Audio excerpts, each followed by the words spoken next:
আজকের আয়োজনে থাকছে মুরগি দিয়ে বিরিয়ানি। আর অনেকদিন হলো মুরগি দিয়ে বিরিয়ানি রান্না করি না, তো ভাবলাম আজকে মুরগি দিয়ে বিরিয়ানি রান্না করি।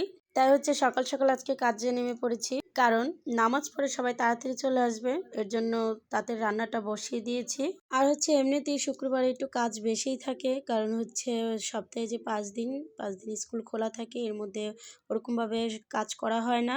তো শুক্রবারের জন্য কাজগুলো রেখে দেওয়া হয়, আর ওই কাজগুলো সকাল সকাল করে ফেললাম।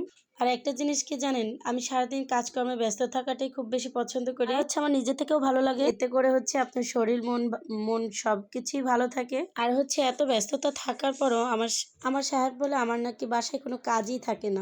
বলেন তো আপনারাই, এই কথা শুনে কি কারো মন ভালো থাকে? আর এখন হচ্ছে এগুলো একটা ব্যাডা মানুষ একটা ডায়লগ হয়ে গেছে। আপনি যদি সারা রাত সারাদিন যদি কাজ করে তার সামনে যদি বসেন, তারপর বলবে কি যে তোমার বাসার থেকে আমি বাহিরে বেশি কাজ করি, ব্যস্ত আমি বেশি থাকি, তখন যে তাকে আমি কি উত্তর দিব তার ভাষাই খুঁজে পাই না। আর হচ্ছে সবাই ভালো থাকবেন। আল্লাহ হাফিজ।